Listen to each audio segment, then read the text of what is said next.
Hey guys, welcome back to Real Talk with me, unedited, unfiltered. You can see there's just this lights, but I hope you could hear the message, or you will hear the message that I want to put across today. Please forgive this light. Today we're going to talk about love, being in love, and codependency.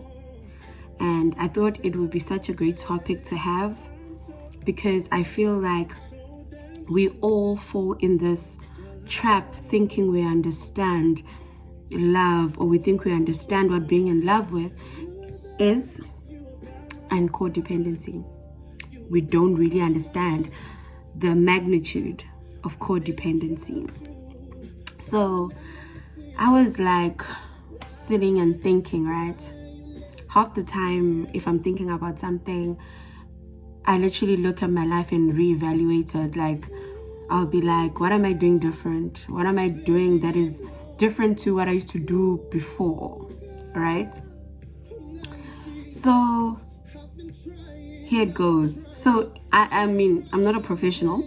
I'm not a therapist. I'm not a love guru. I think I'm also in this journey of trying to understand life the best way I can, since that we're not given a guide or a manual on how to love, how to feel loved, and how to receive it, you know? So the reason, I hope you can hear this song playing in the background. I chose this song because I think it's relevant for this topic. For people who don't understand the language, it just simply says that you're giving back somebody's heart because you haven't been treating it well, right? And I felt like it was such a relevant song by Ulanga Mavuso. Yeah, I thought it was suit for this conversation, right? So let's get into it. Sorry, I had to cut it short, but I think we find ourselves, right, in trying to understand what love is, or we think we assume that we know what love is. And I think it's something that we would never really understand. We read about it, we hear stories about it, but I don't think we've actually gotten the grips of the context behind love. And I guess I'll speak in understanding how it's been interpreted, how people take it, and what we think it is, you know. We find ourselves in these relationships and we tell ourselves that we love somebody. Okay, we love this person. But then again, we know that love is unconditional, right? We throw this word so loosely to people. We throw it around, saying to people that, yeah, I love you, I can't live without you. And these are things that we constantly say so loosely. I love you, I love you, I love you.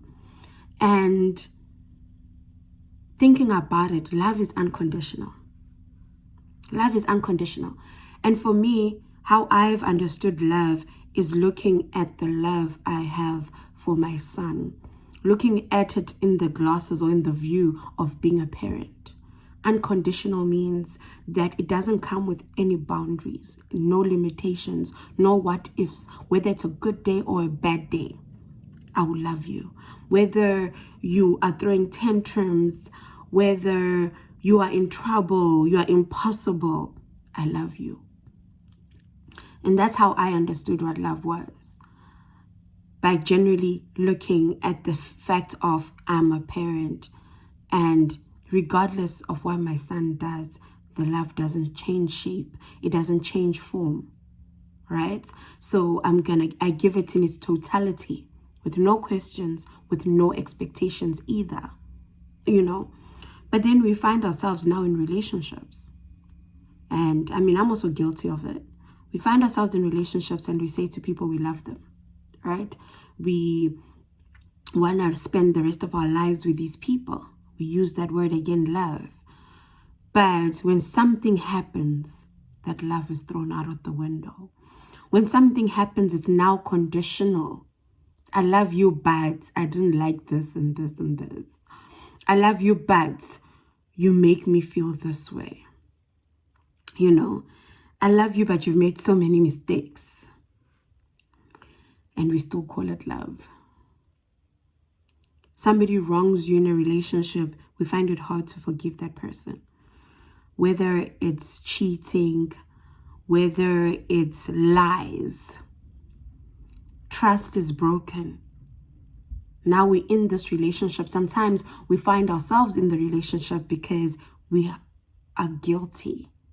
We feel so guilty that, oh, I cheated, therefore I must make it right. I must make it right. I must be in this relationship, you know? So we find excuses around it. We try reason. We try make sense out of it. Love. But I just feel like when love has conditions, then we need to reevaluate what love is.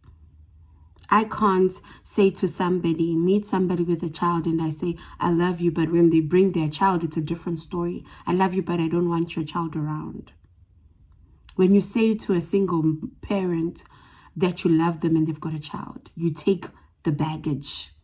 You take the baggage. You love it. You love the baggage. That is love. That is seeing somebody beyond their flaws.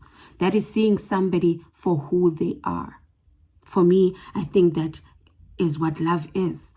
But these days in relationships, people are constantly in these relationships, but love is questionable. Love is so questionable because you wouldn't be fighting or having quarrels. You can just sit down and iron out the differences. And another thing I've realized that even in ironing out differences, sometimes we get in relationships for the wrong reasons. Sometimes we get into relationships because we feel lonely, because we feel incomplete. We are not whole when we're by ourselves. Therefore, we drag people into our lives, tell them we love them, just because we are scared of being alone, scared of fixing our traumas, scared of fixing ourselves. Like, I believe that when we stop and fix ourselves, stop and be whole, and be just whole in who we are, and then we're talking a different story altogether. You don't have to bring childhood traumas. You don't have to bring treatment from your previous relationship. You're coming on a pure, clean slate, giving somebody yet another chance to love you, and you receive it. And you receive it because it's amazing how most of us are constantly finding ourselves in relationships that we jump from one relationship to another. Other people heal quickly. It's okay. There isn't no time frame. Don't get me wrong. There is no time frame on when to move on. You move on when you feel that you're ready to move on. You are whole. You are complete. So that's another reason. Like, we just get into these relationships. We don't even know the purpose of the relationship. And then we loosely throw the words, I love you. But when things turn around, we forget. We forget the meaning of love.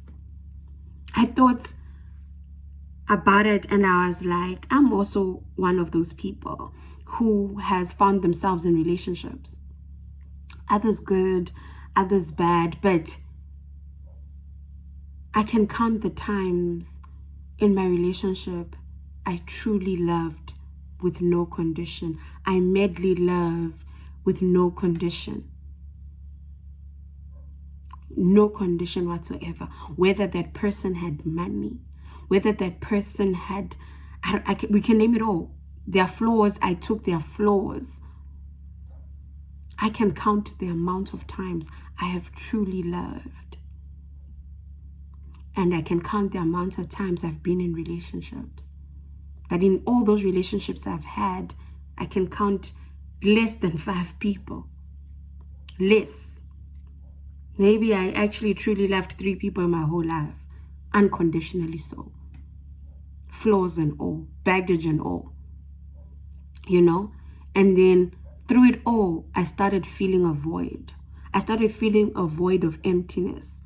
I started feeling a void of just saying, you know what, I might as well date because everybody dating. Why am I single? You know? But anyway, by me saying that, I thought of the verse 1 Corinthians 13, 4-8. But, because not all of us are religious, I'm just going to read it. But not all of it. Because I don't want this message to be just for people who are religious, people who believe in higher power. I want us to hear this message with an open heart and an open mind. It says, love is patient, love is kind. Love does not envy, it does not boast, it is not proud. It does not dishonor others, it is not self-seeking. It is not easily angered, and it keeps no record of wrongs. And I'll just stop there for now. I'll stop there for now. It's not self-seeking. It does not keep a record of wrong. That's what love is. It's unconditional. It's unconditional. You're loving somebody in the pits of your core, of your gut. That's how much you love that person. That's love. And it evolves, it changes. But love sees no wrong, and it does not keep record of wrong. So think about it.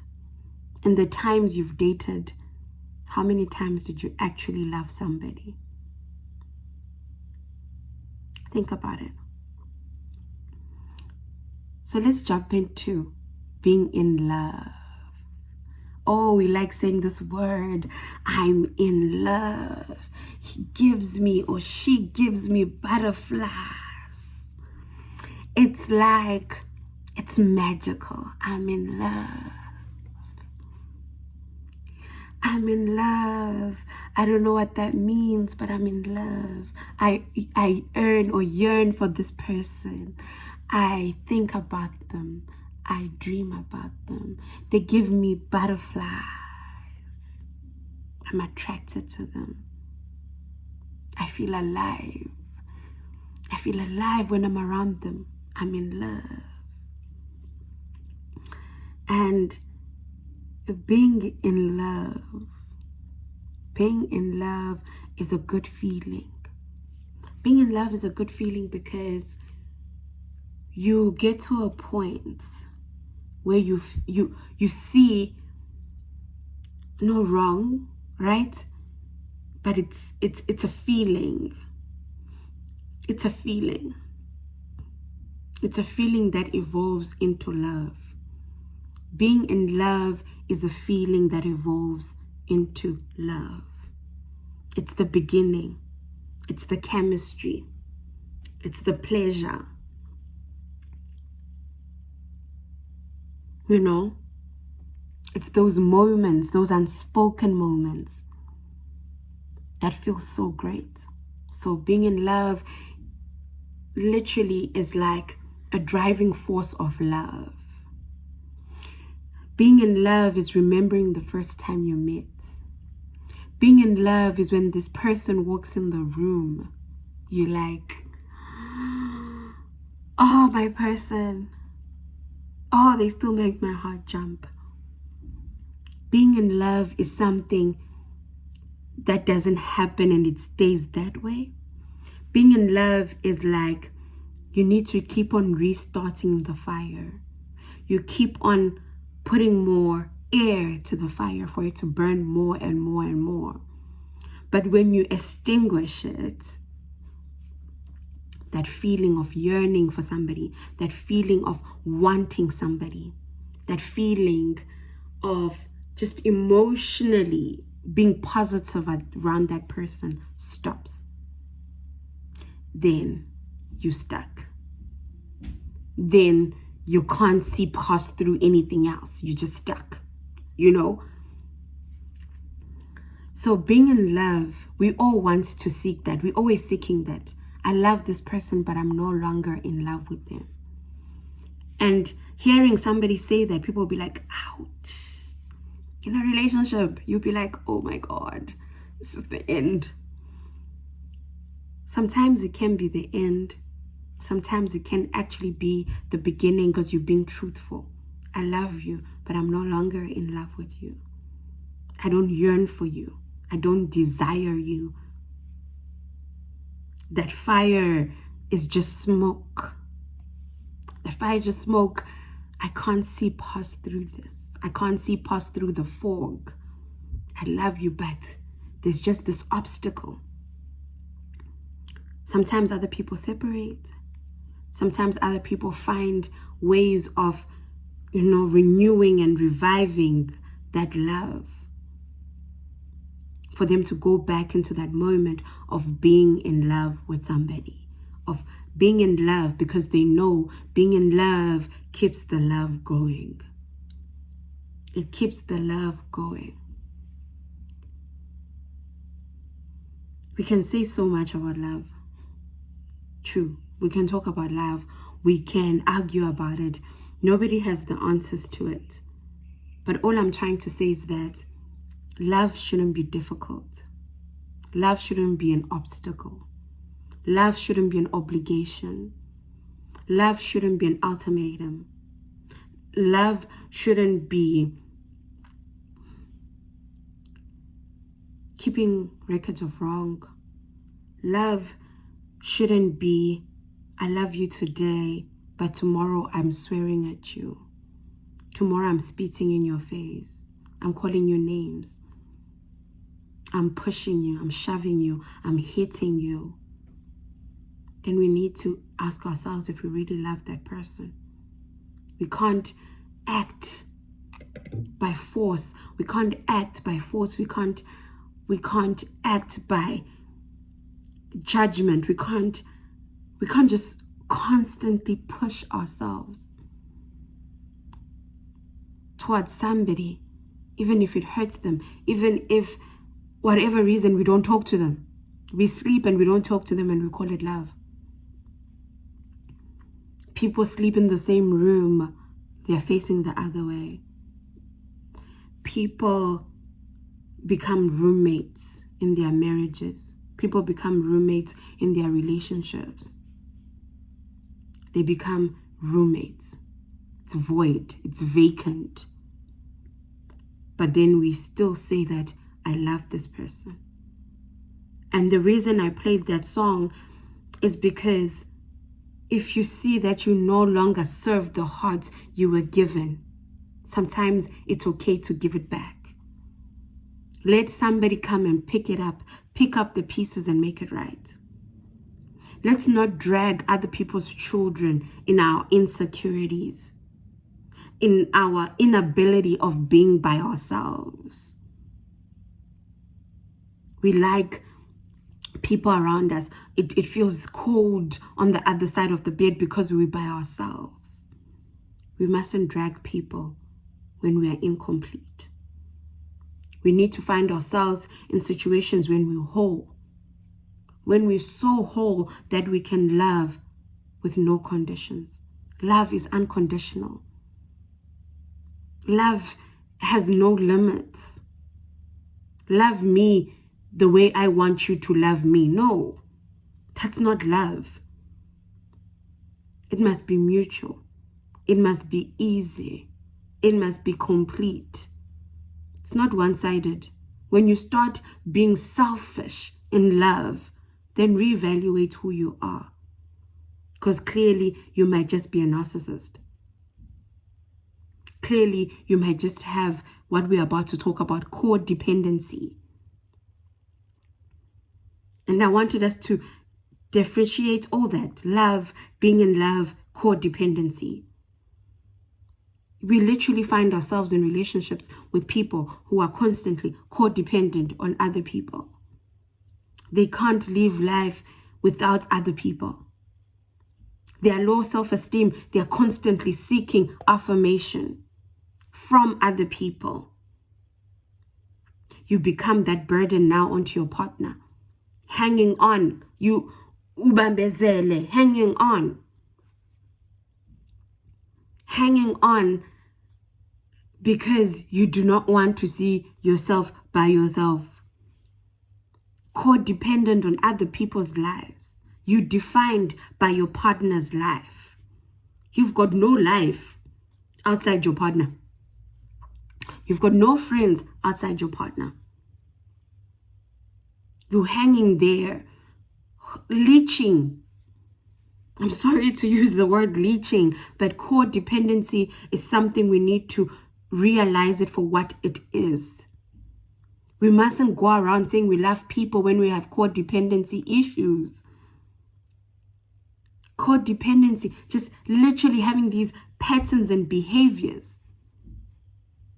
Patterns and behaviors that only you understand, or you don't want to educate yourself enough to understand, who am I? What does it mean to be codependent?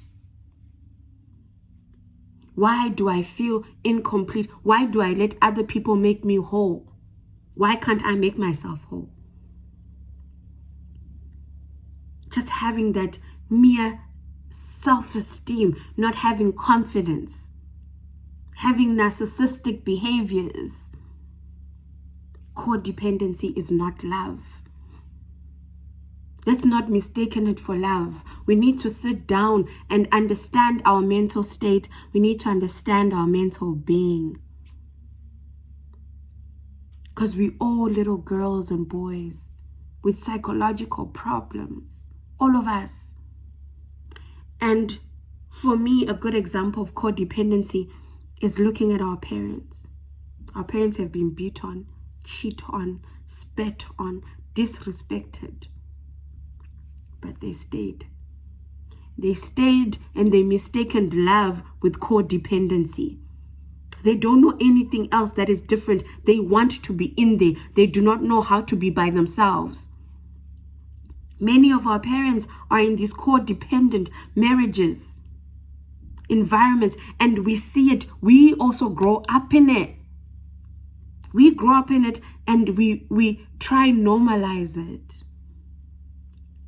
We try normalize it so much and think that is love. And we can't constantly also blame childhood trauma. We know better. We're not born in the 60s. We're not born in the 70s, where there is no internet, where there isn't a phone, Google. If you can't type, you can just say, "Hey Siri."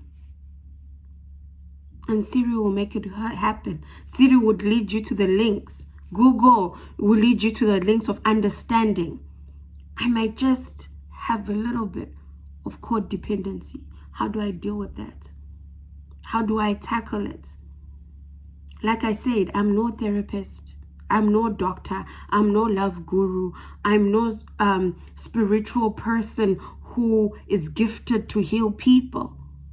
I'm a student of life myself, but I'm putting in the work of understanding what it means to live life, understanding what it means to love.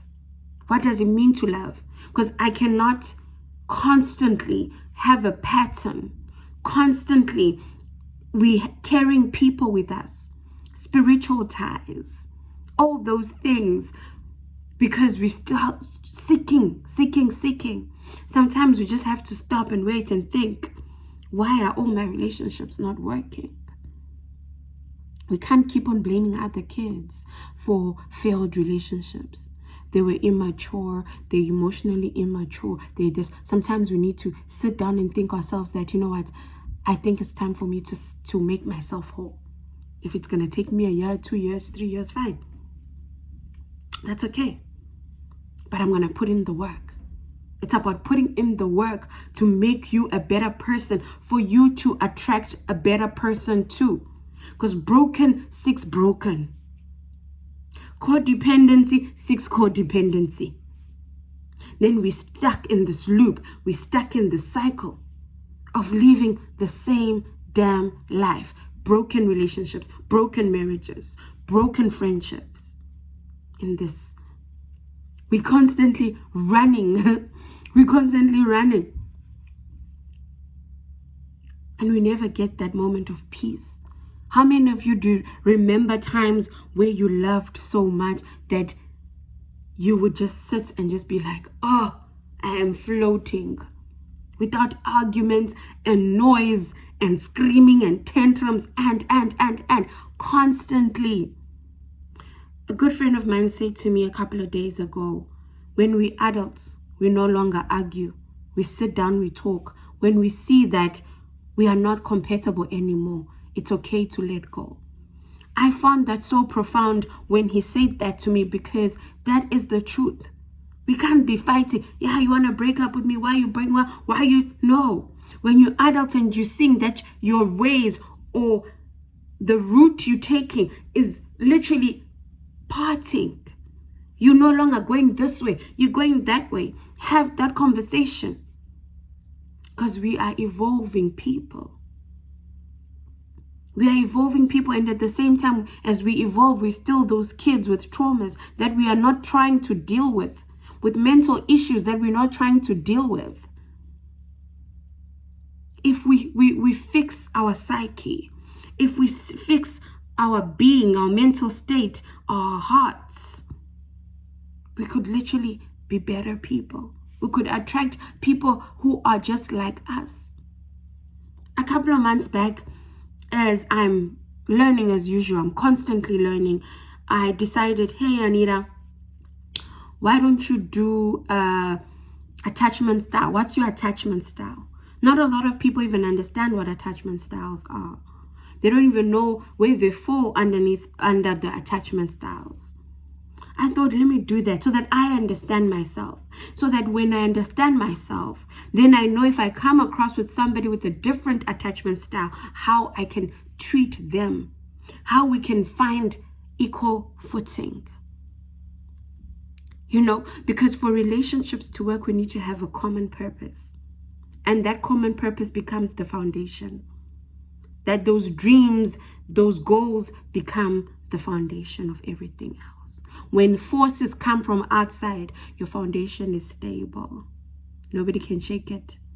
Nobody can even tempt to break what is solid. The reason why people, I'm not saying that people cheat because things are broken or whatever, but I'm trying to say the reason why people come into your relationships, why third people come into your relationships, because nobody is willing to have the conversation of what's missing. Nobody is willing to talk about what they want. No one is, and it goes back to my previous video, communication.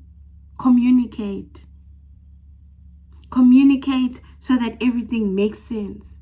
Sometimes you don't have to communicate with your partner. Sometimes go for therapy. If you are a churchgoer, go to your priest or somebody, your pastor, your advisor, your social worker. Sometimes even our friends, you know, because they've also experienced something. Then you teach each other, you listen to each other, and you're like, but maybe if we look at it this way, it might be different. We all don't have the answers, but one thing I've come to realize is that at the end of it all, when we're like, okay, I've lived life, there's one thing that we live for. It's love. In all aspects of it. It is love. We seek love from our parents. We seek love from our friends. We seek love from our partners. We seek love from our children. That's the one thing. The one thing. The one most important thing. Because with that thing, everything else, I feel like, will just come automatically. When we love with no conditions. When we love with no ultimatums. Love is not selfish. Love is generally not selfish. So let's not mistake being in love and codependency. We need to know where we fall. And we need to know when something is not working. Let it go. Like that song says, give it to somebody. I'm giving you back your heart so you can give it to somebody else who can treat it right. And this is what makes us adults. This is what makes us adults. This is what makes us better people.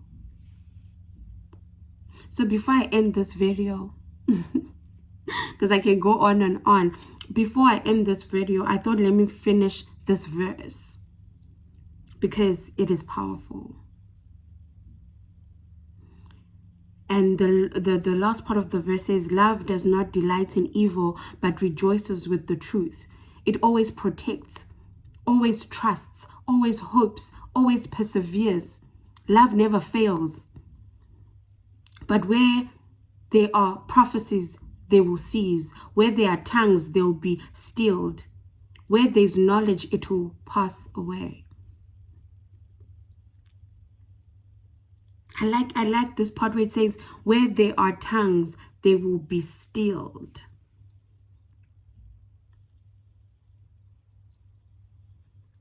Adding other people in your relationships. People talk in your relationship. When you and that person were in that relationship, it was you and that person. Third people were not there. Fourth people were not there. Fifth people were not there. No, nobody else was there but you and this person. So let's remember that. Let's remember that love is patient and love is kind. It does not have conditions, guys. It doesn't have conditions, and at the same time, we mustn't mistake it for codependency. So I'm going to urge you guys to do attachment styles. I found out my attachment style. Now I understand why if I date anybody else that has, anxious, preoccupied attachment style, dismissive, avoidant attachment style, there are different types of attachment styles. If I date anybody else with a fearful, avoidant style, my style is a secure style. But when I come across all these other people, when a secure attachment style person, when we come across people who are dismissive or fearful, avoidance, they become codependent people. We enable codependency. Our style enables codependency. People depend on us. People want to be with us because they depend on us. As I was reading this whole report, it came as a 20-page report. I then understood, okay, with my secure style, most likely I can date somebody who has the same style as me, because with everybody else, I enable codependency. That means I disable them to do things by themselves. I disable them to think for themselves, to fight for themselves. Because my attachment style is that I'm more of an anchor. I'm stable. Therefore, I take in, mend, motivate, but then it's not perfect. I cannot date anybody else who is not my attachment style. And I'm not saying you can't, you can, but now I understand what it means. That means if I've got somebody who has codependency, whatever we can call it, syndrome or codependency disorder, I enable them. I don't give them that platform to be themselves. So that's another thing I'm also trying to work on. How do I become this person who can date any other attachment style, any other person for me, without having to enable any laziness, low self-esteem. Because that's another thing I've realized. Being a person with secure attachment style, my level of confidence is high. But if I meet somebody with so much little confidence in themselves, then there's just that, instability. So yeah, guys, thank you for listening to my real talk. I haven't been online for a while. I haven't shared in a while, but I guess it's just like a week. But let's talk about it. Drop me a comment, DM me, email me. Let's talk about it. Let's talk about love. Let's educate each other. I feel like real talk for me will always be educating each other, making ourselves better people together, to be better people, to attract better people. So, thank you guys for listening and for taking the time, 36 minutes in. So I'm thinking that as I say goodbye, I'll play the song again, by Langa Mavuso. Inklizio is the name of the song. And let's remember that when we find ourselves in relationships, and we can no longer go further with them, let's let go of other kids. Let's not abuse them. And when we say we love them, may we love them wholeheartedly. May we love them with no conditions. And when we are still in love, let's understand that we keep the fire going. Let's remember the first time we met each other. Let's remember what brought the great times. I don't have answers to love. I'm not a therapist. I'm not a healer. But all I am is a student of life. Thank you guys for listening. Love and lights, sunshine and rainbows, unicorn farts. Thank you.